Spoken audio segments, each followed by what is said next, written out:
Hello and welcome back to the Impossible Entrepreneur podcast. I'm architect Anna and I'm an entrepreneur on a mission to do the impossible. So, in this episode, we're going to be talking about a new AI business model. So, for those of you guys who have been following things with AI, you might have noticed that it's a bit disruptive to other industries and in a way that I don't know that we've ever seen before in human history. There's definitely been disruption throughout human history. More recently, you can think about like Blockbuster Netflix. You can think about Airbnb to the hotel industry or Uber to taxi companies. Those were disruptors. But with AI, I feel like it's on a whole new level. Industries, obviously, there's massive job disruption. But since this is an entrepreneurial podcast, we're talking about it from a business perspective and the industries that are being impacted. There's a lot of, there's less industries that it's not going to be impacting, like the trades jobs, plumbers, electricians, solid. You're good. You're good for like 10, 15 years, 20 years, yeah, until like robotics can do a little bit more physical dexterity and also have interpersonal skills, unlikely, solid. But for other business models, risky. Like with coding, it's gotten really, really good at coding. So we've definitely seen a massive disruption in the workforce when it comes to programming, computer science backgrounds. And then we're looking at all the other areas that it might potentially touch a computer. But then if you think how you personally use an AI tool, you might use it for, helping with your meal planning. You might use it to help you plan trips. Okay, that's awesome. But what does that mean for that industry? What does that mean for travel planners? What does that mean for people who are selling houses? What does that mean for people who create meal plans, right? What does that mean for them if you're now turning to an AI tool? Right. Okay. So if you're thinking about going into that industry and you're like, oh, I can just do this with AI. Yeah, so can everyone else. They're not going to be able to do it as good as you, of course, but on its own, it's going to be disrupted and it's going to be so much harder for you. Like I was doing a keynote with a large translation network, and these were marketing translators that have been hit hard by AI because of its translation abilities. So if AI can do something well, and you're running a business or you're trying to sell for yourself as a freelancer or consultant, is it going to be impacting your business if it hasn't already, or is it impacting your industry in general? So, two of the impacted industries that I'm going to talk about today, and this is starting. Like, I don't think it's like fully impacted yet, but it's going to be a bigger impact. So, if you are either of these two, I would listen up. And if you're not either of these two, still you're going to get some useful information. Okay, so one of the industries is also consulting, coaching and consulting. And the second section is SaaS, so software as a service. Those are the two that are going to be massively disrupted, and I'll explain why. So in a chatbot, like I've used chatbots for an extreme amount of personal development to help me overcome internal barriers, to help me reach my goals, to upskill, to fill out my knowledge gaps, skill gaps, so many different things. Things that I probably could have done with a coach, but I didn't have any money. So like I was not going to pay a coach. It would have been lovely, but I didn't have any money. But also, anyone else can do that as well. You can use AI tools as a life coach. You can use them as a business coach because, again, they have lots and lots of data. Of course, no matter what, you're still going to have to review the results and have critical thinking and check them to make sure that the outputs are solid. Don't just take everything it says as like gospel. Make sure you check everything that comes out of an AI tool. It can hallucinate like 20% of the time or confidently, convincingly make things up. So you're still going to want to check things. But now that I've got that out of the way, you can use them for so many things. I know lots of people who use these tools for a lot of like riskier areas, like mental health, medical, legal. So it's again, if people are using it for those reasons, what does that mean for those professions? From a medical perspective, I don't think doctors are going anywhere. We need doctors and nurses. Oh my goodness. But also, I live in England and we have the National Health Service, the NHS, which is amazing. But sometimes there's long waits for things. Sometimes it's hard to get access to specialists. And it's possible, like you have to, again, look at this from a safety security perspective for yourself. It's possible that you might be able to not get advice, but work with different I'm trying to say this in a way that's not going to get me into any trouble. It's possible that you could use these tools to help you in one way or another with one of these different areas. So when we talk about coaching, let's just talk about business coaching for a second. Um, if you are a business coach and people can now go into a chatbot and they can ask for lots of different business advice, are they going to come to you, or does this mean it's going to be even harder to sell your services and also harder to justify your prices? Right. Okay. From a SaaS perspective, from a consulting perspective, I have worked with clients, and after 30 minutes with a detailed prompt that I've had them run, they said, um, we just paid a consultant company $600,000 to do what we did together in 30 minutes. And I was like, I'm not getting paid enough for this.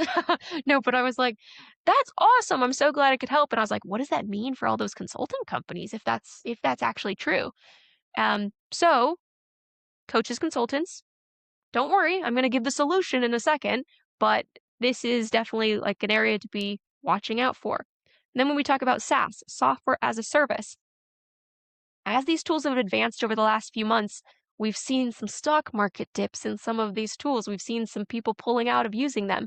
And also, like, if you're paying $100 for a tool that you use every month, but then you realize, hey, I can actually like vibe code this tool for myself, and then I don't need to pay that company. A lot of companies are figuring that out. So if your company is selling software that people use as a monthly subscription, it is possible that someone can then just recreate that themselves. And unfortunately, like the last episode was on intellectual property and copyright. If they're just doing it internally in their business, they're not marketing it, they could like take your idea, your structure, everything, and then just have it in their own business as like an internal system that they use. It might not be as good as your system, but that is becoming accessible. That is becoming an option for companies. So rather than having to rely on companies to provide this software for them and then have all their stuff stuck in there, they can build customized solutions for themselves very quickly. I've seen it done in 2-day hackathons to like a very small degree, but I've seen it happen. So SaaS, coaching, consulting, at risk. Like it's already started, but it's going to advance. So the new AI business model is actually combining those two things. So if you're a coach, or if you have a SaaS company, or if you're developing software, how could you combine them? So let's start with coaching. And also, the way that I would look at this is you're now going to have also two revenue streams, and you're going to be able to be more competitive and stand out.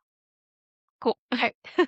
So, one thing you can do if you've got software and you're having difficulty selling your software, what you can do is you can sell the thing that sells the thing. And what I mean by that is you want to sell your software. How do you sell your software? You sell something that makes someone realize, oh my gosh, I really need I really need the solution to this problem that you're making so clear to me.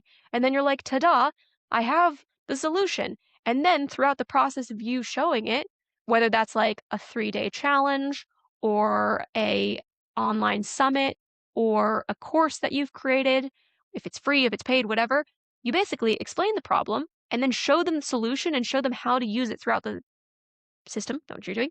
And then basically they realize, I need it. I need it. I need it because I have that problem and I didn't realize there was a solution. Here you go. So you might have the best thing ever. You might have created something that solves such a hard problem. But if people don't understand that there even is a solution to that problem, they're not looking for it. So sell the thing that sells the thing. Sell potentially a short course that is like, I'm going to transform, like whatever the goal is of your software. If your goal is to like save people 20 hours a week, make that into a course. So save 20 hours a week in your business. And then on the course, show how you're using the software to actually do that and give them a little bonus. Be like, you get 90 days to use this software for free. And then by then, maybe they're hooked. Maybe you give them a 14-day free trial. Be like, while you're on this course, I'm going to give you access to software and I'm going to show you all the ways that you can use this to totally change your life. And they're like, okay, awesome. Great. Hopefully you're good on camera. Hopefully you're good on camera. I know sometimes it's separate skills, but that's okay. You can develop it, I swear. So yeah, if you're selling a software and you're like, I'm having difficulty marketing, I'm having difficulty selling it, maybe you haven't built enough demand. So sell the thing that sells the thing, sell the course that sells the software. Okay, now that's great. And I'll also kind of dive into other ways that you can take this to the next level in both. If you're a coach and you're like, I don't have software. What do you mean? Um, so you might have a course that you created as a coach. You might be selling one-to-one services, and you might be having difficulty navigating how you like work with other people, and you're like, people aren't just, they just don't want to use me as a coach anymore. So maybe it's your business model is shifting away from doing what you've done before to a new kind of model, this new AI business model. So what you could do, you could still create something simple. Again, it could be like 3 5 day course, whatever. Um, you get people on it. It's going to solve a problem. Like you're speaking to them. I can solve this specific problem, just like you would be doing in your coaching. And if you're an experienced coach, you have so much value to share. So what you would do, again, you would create a software, an app, which you can do really, really easily now with AI. Just like I said, the problem that's impacting the SaaS industry is the problem that benefits you as a coach. The problem that's like hurting the coaching industry is benefiting SaaS, because then they can start to work out how to build courses, how to put in, how to problem solve, how to advertise for their software. For you as a coach, it might be that you then create this course, and what you do is you put all of your ideas, all of your strategies, all of your frameworks, all the ways that you would help someone, and you put that into your app. So it's not just like another app that's out there. It is uniquely you.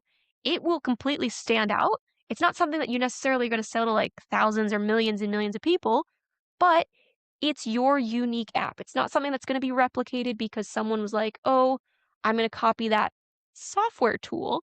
No, it's got so much context and background information that is very unique to you and the way that you do things.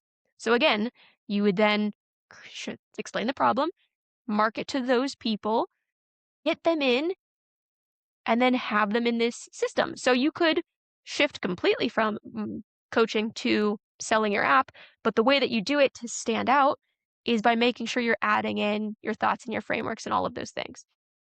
What you could do is if you're selling B2C, so business to consumer, and you're literally selling this app as a coach rather than trying to do courses and app, you're just doing the app, you're pushing it out. You're like, this is going to solve your problem. This is doing all these things. It's super unique because it has all the benefit that you have given. It's not like a standard large language model or a chat bot that's going to give generic responses.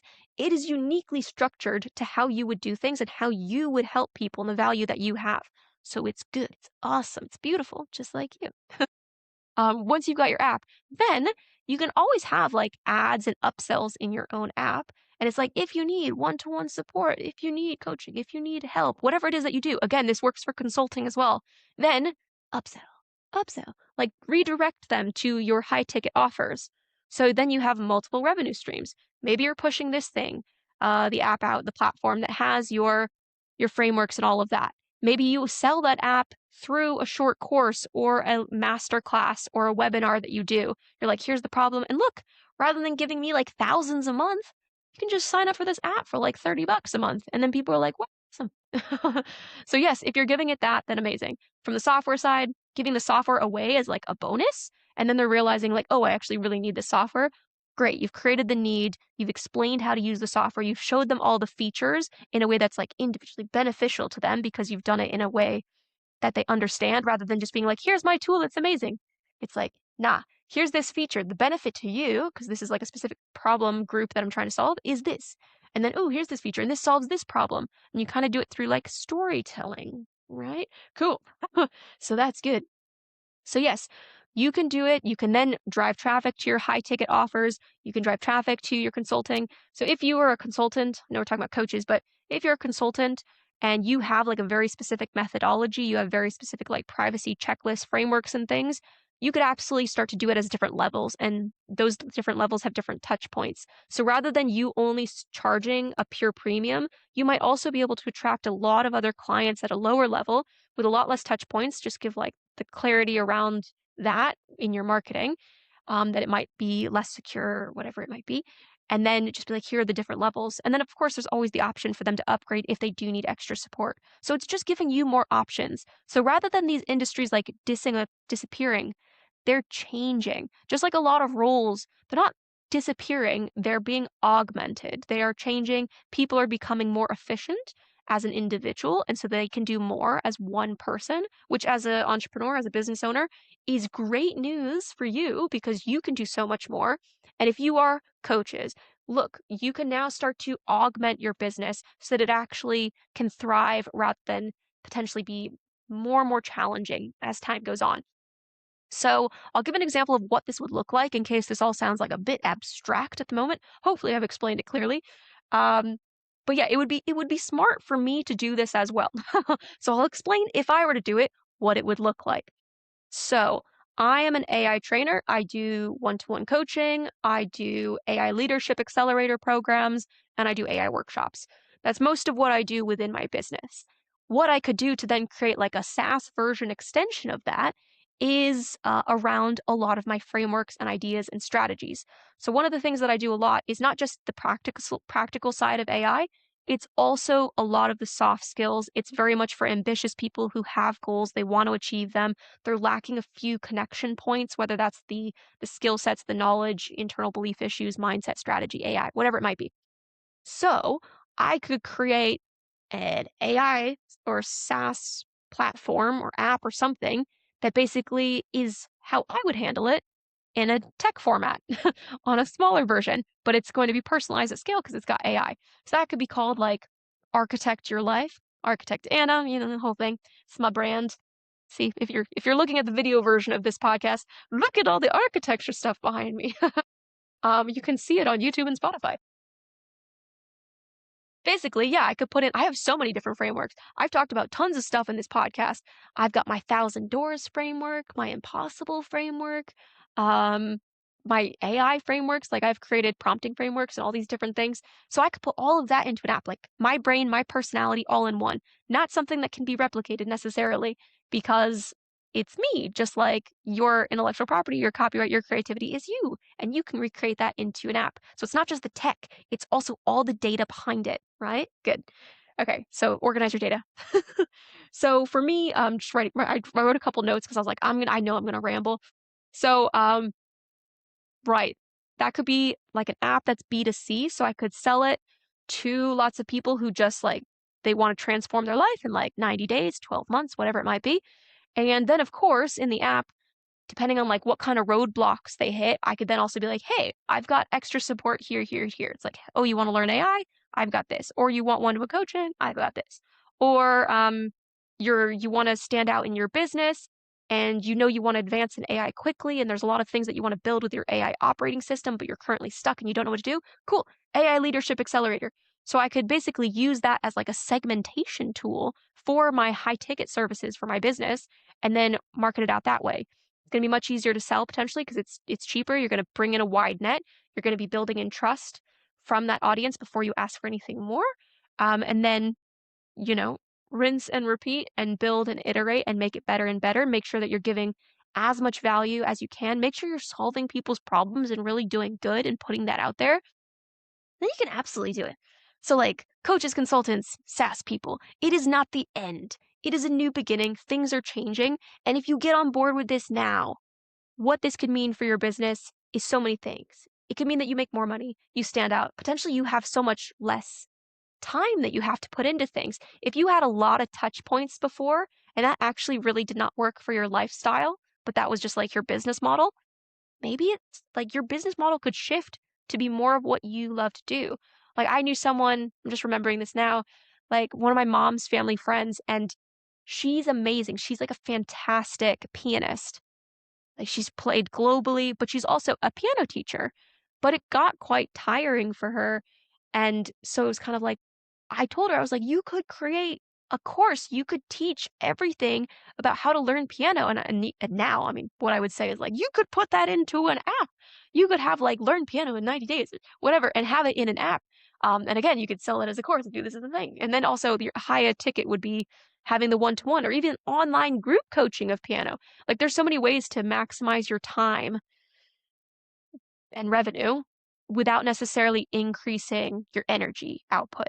So this is just like a couple examples. If you're in other industries and you're like, oh, I wonder how that would be for my industry, because I've also seen that it's potentially risky here, here, and here. Dude, get into a chatbot. Like I say, generative AI can pull together concepts that don't necessarily make sense together, um, like SaaS and coaching. Like they make sense together now, right? It's cool. But whatever it might be, if you're not coaching, you're not SaaS, you're not consulting, you're like, no, my business model is this, and I think it's going to be disrupted or impacted by AI. Okay, cool. Go into a chatbot, be like, what can I do to stand out? How can I use AI to my advantage? What are some skill sets? But hopefully, this will have given you at least a few ideas of how you can potentially get started. And on the technical side of getting started, again, tell it your ideas, describe what you're trying to do, go into a chatbot, troubleshoot it. If you need to vibe code something, like, yeah, start out with something simple like lovable, build it out, test it. I've talked about this in a few other episodes about how you can start to create things with like low risk options. And then just if you are actually, on the SaaS side and you're creating all of your different features, make sure they're all listed in great detail, and then make sure you go into a chatbot. Well, if you do this yourself, it's fine, but otherwise, go into a chatbot and be like, how do I make sure this feature works with this type of person, solves this person's problem? So if you're doing like a webinar and you're attracting a very specific audience, be like, great, how does this feature benefit them? What's the example I should use? What's the story I should tell? And work backwards and make sure you're like, okay, now you've got this problem at work and you got this is how it's solved. And you go through and then you show them how to use it within your platform and it solves their problem. And then from the coaching perspective, with your frameworks, start writing them all down. Start writing them in detail, share them with your friends and be like, does this make sense? Go into a chatbot, be like, does this make sense? Critique this, make sure this flows correctly. Is this super clear? Like, would an AI tool understand it? And then really buff out how you've organized your data so that it reflects how you would actually do things step by step. And then you can actually build that from like a user interface perspective. So if you were to do this with someone and this with someone, maybe it unlocks like different levels. You're like, cool, level 2, now we get to do this, right? Like you can gamify it. Next level. Anyways, I have had a great time with you today. I hope you've had a good time, had some ideas and inspiration. Again, you've always got chatbots to help you out as well. If you need any extra support, you can always reach out to me on my community group, Architect of Your Life. It's linked in the description on School. And I try to post something that valuable there each week, stuff that I'm testing or learning or trying, and also answer your guys' questions and give you any support you need. So that's it for today. And next up, we're going to be talking about skill stacking. I know I did an episode on this ages ago in season 1, but we're going to be talking about it again and also how you can build up your skill stack. So I hope you have a great day, and just know whatever business you're in, it doesn't mean it needs to go away. It just might mean it needs to change a little bit. But there's definitely ways that you can position yourself competitively for the future. Okay. Bye.